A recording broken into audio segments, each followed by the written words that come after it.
Swiss development. اچھا, Swiss government کا ہے یہ یا انڈیپینڈنٹ ادارہ ہے؟ انڈیپینڈنٹ ادارہ ہے. سوئس ایک ہو گیا, نوریڈ ہے, ناروین رائل ایمبیسی جو ہے وہ ہے, اور جو ہے ایک اور بھی ہے ادارہ, نام ذہن میں نہیں آ رہا. ایس ڈی سی ہے, نوویب ہے, نوویب ایک انٹرنیشنل ڈونر ادارہ ہے, اور نوریڈ ہے جو ناروین رائل جو ہے وہ ایمبیسی جسے کہتے ہیں وہ ہے. ہینرچ بول فاؤنڈیشن ہے جو ہماری زیادہ تر پبلیکیشنز کو. میں نے یہ دیکھا کہ آپ کے یہاں پبلیکیشن بہت ہے اور بڑے وائڈ رینجنگ ایشوز پہ, جیسے طالبانائزیشن پہ آپ نے لکھا ہے, یہ عورتوں کو جو قتل کرتے ہیں غیرت کے نام پہ, اس پہ آپ نے کافی آواز اٹھائی ہے. جی جی.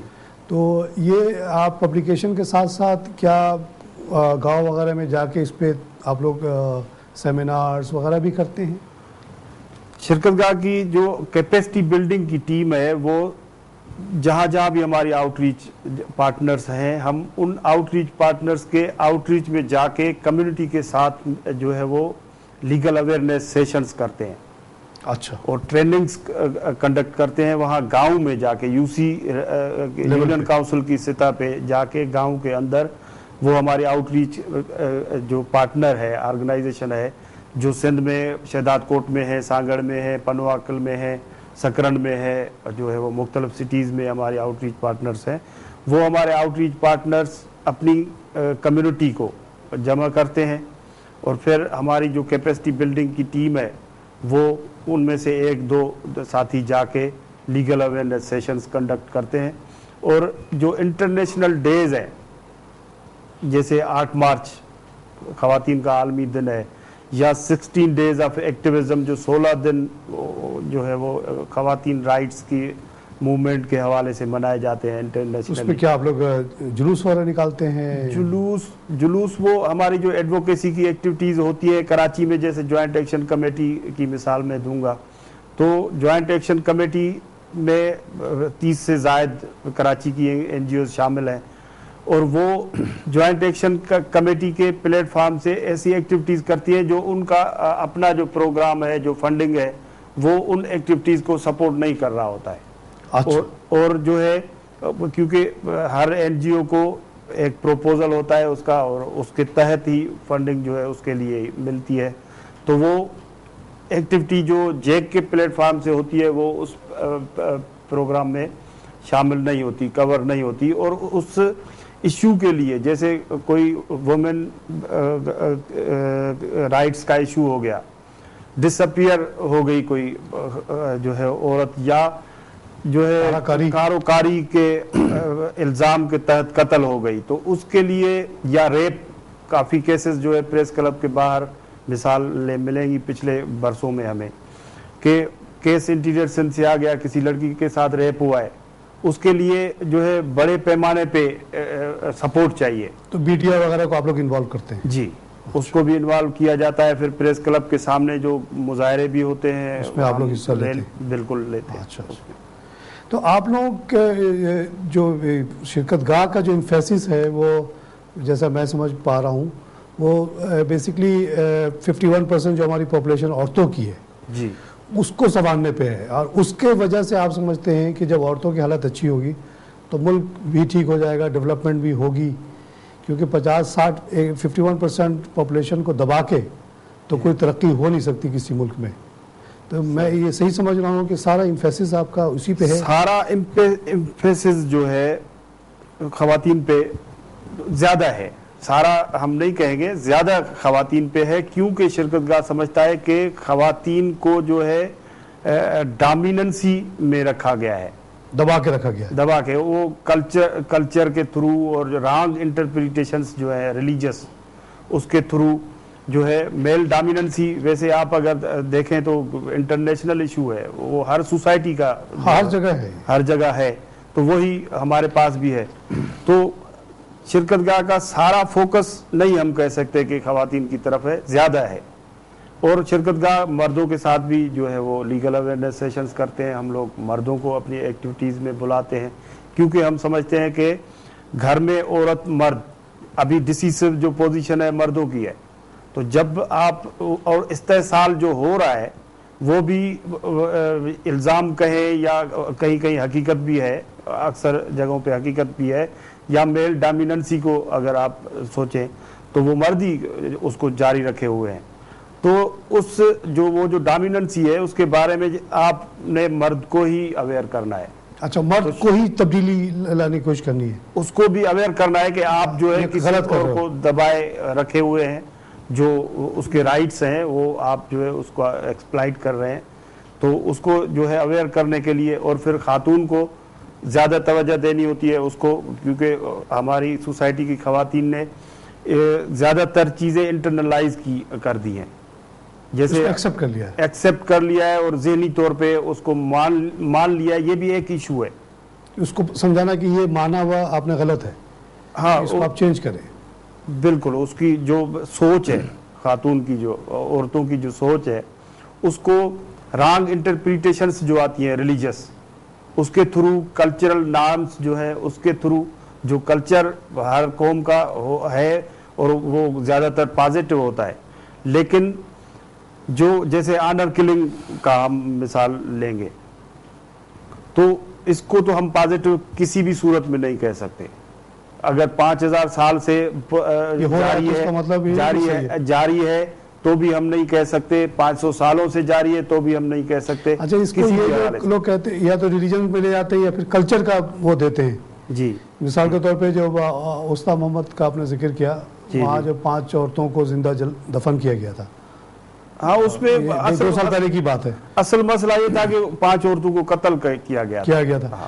اس کو ایک ہمارے سینٹ کے ڈپٹی چیئرمین صاحب زہری صاحب نے ڈیفینڈ کیا یہ کہہ کے کہ یہ بلوچ کلچر کا حصہ ہے جی، اور اس پہ کوئی انٹرفیرنس نہ کرے. جی جی. آپ کا خیال ہے کہ یہ بلوچ کلچر کا کوئی حصہ نہیں ہے؟ یہ میں نہیں سمجھتا کہ بلوچ کلچر میں تاریخی طور پہ اگر ہم دیکھیں یا سندھی کلچر میں خاتون کو ڈیگریڈ کر کے پیش کیا گیا ہو یا اس کے رائٹس کو جو ہے ایسے غضب جو ہے ایکسپلائٹ کرنے کے لیے کہا گیا ہو. یہ کلچر کسی بھی کلچر میں ان ہیومن چیزیں ہو ہی نہیں سکتی.